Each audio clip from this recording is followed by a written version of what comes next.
Daily Bread Devotions. Today's reflection with Pastor Jeff Enis Cupides. Brad Jeff, ang aking kapiling ngayon. Uy!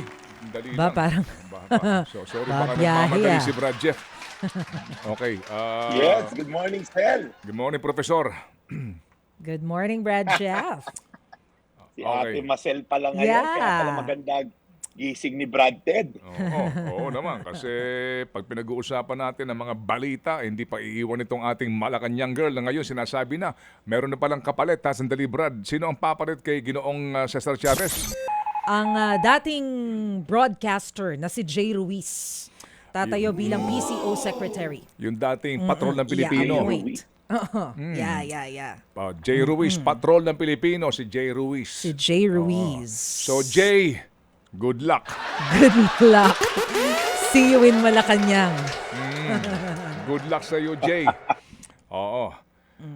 Pang-apat ka na dyan, Jay. Pang-apat. Oo. Sige, so the best of luck Ang dami and Godspeed. Pero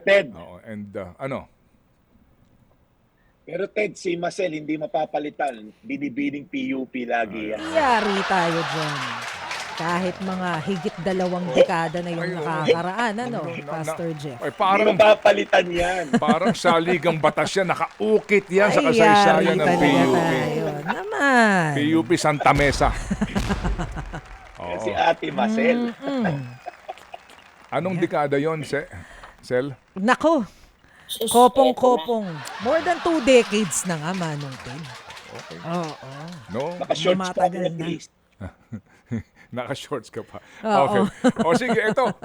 Brad, ito muna. Bati ka muna ng good morning bago basahin ni Ate Maricel. Ang liham, interesting ito, no? Para sa mga kababayan natin na may mga magulang na mga seniors. Ayan, ito, napakainam po itong ating pag-uusapang paksa. Bati ka muna ng good morning, Brad. Yes, Brad Ted, good morning sa ating lahat. Naku, excited ako dito sa liham ni Carlo na babasahin ni Ate Marcel. Maganda po ang ating topic. So good morning po sa inyo lahat. Pakinggan na po natin yung liham niya. Eto na yung liham, Pastor Jeff.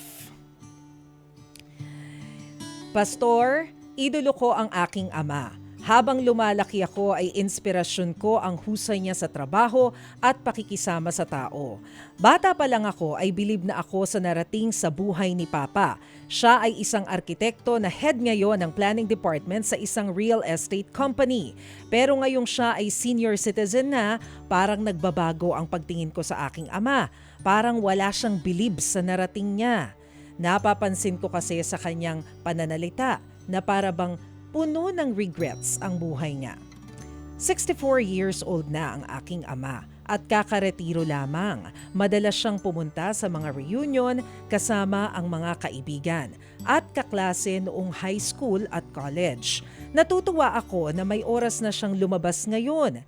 Dati kasi puro trabaho, bahay lang siya. Masyadong abala maghanap buhay para mabigyan kaming magkapatid ng magandang edukasyon. Si Mama ay may pwesto ng meat shop sa palengke na hindi naman ganoon kalaki ang kita, kaya si Papa ang subsob sa trabaho noon. Ang problema ko, Pastor, tuwing umuuwi si Papa galing sa mga gathering at reunion na pinupuntahan niya, sa halip na magkwento siya ng masasayang kaganapan sa reunion, tila na ikukumpara niya ang kinalabasan ng buhay niya. Sana raw, ipinagpatuloy niya ang pangarap niya na magtrabaho sa bangko. Tutal, yun naman daw ang gusto niya noon, na may dati raw siyang kaklase na malaki ang kinita abroad, kaya maraming pera ngayon. Sana raw, siya rin. Itinuloy niya ang planong magkatar noon, baka marami rin siyang pera ngayon.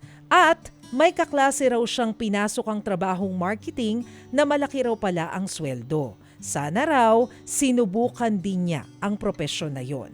Hindi po ba't parang tunog puro pagsisisi sa napiling tinahak niya sa buhay?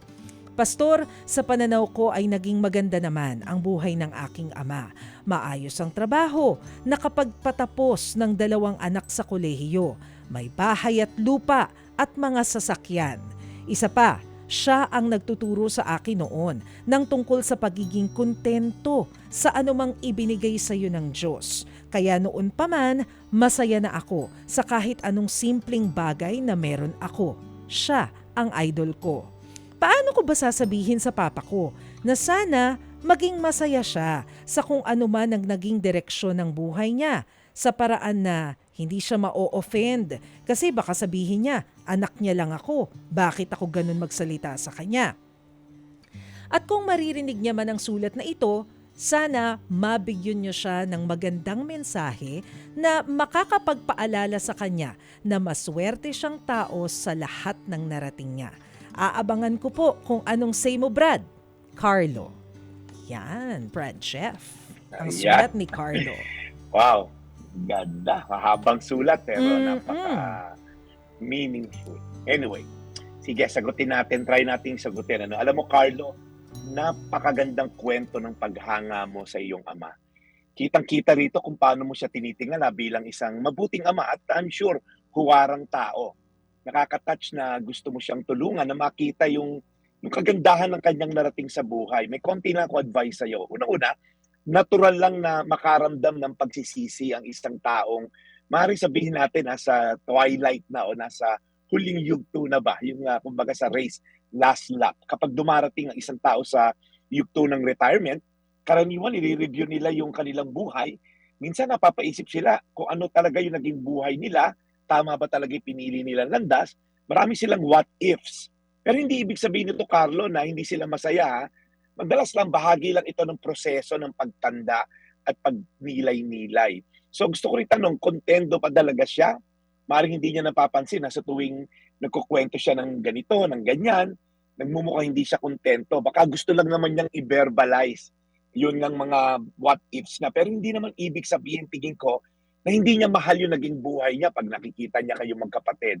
So, Carlo, paano mo siya matutulungan? Ang pinakamagandang paraan para iparating ang gusto mong sabihin sa kanya, yung isang meaningful na, alam mo yun, magkape kayo para panatag lahat. Subukan mo magkaroon ng heart-to-heart talk sa kanya. Gamitin mo ang iyong paghanga sa kanya bilang simula. Pwede mo sabihin, Carlo, parang naisip ko, alam mo, ikaw talaga yung idol ko. Kung ano ko ngayon, malaking bahagi ka ng narating ko. So, pwedeng ganon. Paalala mo sa kanya, Carlo, kung ano ang tunay na yaman. Pakita mo kung paano siya naging inspirasyon, hindi lang sa inyo, kundi sa ibang tao na rin. Pwede mo sabihin, alam mo, sa dami ng naabot mo, hindi ba dapat pagpasalamatan natin yan? Ang dami mong na-achieve, hindi lang sa pera, magkakasama tayo, lumaki kaming matino, hindi ako nag-drugs or something. Saka siguro i-remind mo siya ng magandang Bible verse ito about contentment. Sa Filipos 4:12, marunong akong mamuhay sa hirap o ginhawa. Natutunan ko na ang lahat ng ito, kaya maging anuman ang kalagayan ko, busog man o gutom, sagana o salat, kontento pa rin ako. Maganda tong reminder na to, Carlo, from Apostle Paul na maaaring mo magamit sa iyong tatay. Carlo, pakinggan mo rin yung laman ng puso niya. Baka kailangan lang niyang mailabas ang kanyang mga saloobin. So sa halip na kontrahin mo agad to, tanungin mo siya, may gusto ka pa bang gawin ngayon na hindi mo nagawa noon? Pwede pa rin nating pag-usapan kung paano maabot yung ibang pangarap mo. Di ba? Hindi naman kailangan bumalik siya sa pagiging career-oriented. Baka may gusto niya mag-poultry, mag-garden, whatever. So may mensahe ako sa papa mo. I'm sure nakikinig siya ngayon. Kung narinig niyo to, papa, no? Ito lang nais kong ipahiwatig sa iyo. Alam mo, sir, napakaswerte niyo po. Hindi dahil sa kung anong profession yung pinili nyo, kung saan kayo nagtrabaho, kung magkano kinita nyo, pero dahil sa naging buhay nyo na naitaguyod nyo yung pamilya nyo. Sa mata ng anak nyo, kayo po isang matagumpay na tao. May dalawa kayong anak na tulungan nyong makapagtapos, isang pamilya na matatag, isang misis na masigasig din na tumulong sa inyo. So tingin ko ang tunay na tagumpay pa ay hindi lang nasusukat sa pera, sa karir, sa dami ng kotse sa garahe, kundi sa relasyong nabuo natin at na-inspire natin ang buhay sa paligid natin. So, huwag nating hayaan yung mga what ifs magnakaw ng ating kasalukuyang kaligayahan o kasiyahan. May plano po ang Diyos sa lahat ng yugto ng buhay natin. At kung may natitira pang pangarap sa inyong puso, tandaan natin, hindi pa po huli ang lahat. Enjoy your retirement, sir. Ito ang panahon para sulitin natin yung bunga ng iyong pagsisikap. So, final words ko sa iyo, ang buhay ay hindi dapat puno ng pagsisisi kundi pasasalamat. So Carlo, ang pagmamahal mo sa ama mo ay makakatulong sa kanya para makita ang kagandahan ng buhay niya. Huwag kang mag-alala, hindi diyan nagtatapos yan. I'm sure marami kayong magagawa pa ng papa mo sa nalalabi niyang mahabang buhay dito sa lupa. So pa, Filipos 4:12, marunong akong mamuhay sa hirap o ginhawa, natutunan ko na ang lahat ng ito, kaya maging anuman ang kalagayan ko, busog man o gutom, sagana o salat, kontento pa rin ako. Panginoon, salamat po kay Carlo. Tunay nang mahal niya ang kanyang ama, at alam ko, Lord, na ang ama rin niya mahal din sila. So maaaring na isasiwalat lang niya pag galing sa party and all, sa reunion. Pero Lord, alam ko masaya rin ang kanyang ama sa kinalabasan ng kanyang mga anak at asawa. Lord, i-bless niyo po sila ng contentment, i-bless niyo sila ng joy and peace sa buong pamilya at nawa ay magdulot to ng kaligayahan ng mga mensahe na to. Sa pangalan ni Jesus. Amen. Amen. Amen. At Panginoon, muli po maraming salamat sa pagkakataong ito na muli kami makapakinig ng aral mula kay Brad Jeff. Lord, we pray today, bless his mission. Ano man po kanyang adhikain at mission today, alagaan niyo po siya lagi. And Lord, salamat po muli sa pagkakataong ito para po sa amin The Daily Bread na amin pong susubaybayan araw-araw sa aming programa. In Jesus' name we pray, Amen. Amen. Salamat na marami sa iyo, Brad. Saan ba ang iyong walk this morning? Yeah. Para kang professor May- sa college ang datingan ngayon. Hindi, Brad Ted, may daddy duty tayo. Meron ako. May check-up yung daughter ko sa Medical City. So, nandun lang ako. Doon ako magtatrabaho sa coffee shop doon. Marami Okay. tayong trabaho ngayon. All right. Yeah. Good luck and God bless. We'll see you again tomorrow, Brad. Maraming salamat. Good to see you, Mase. Thank you, Brad Ted. Ito po yung Daily Brad, your daily dose of inspiration. Thank you and serving the people, Brad Jeff Aliscopides.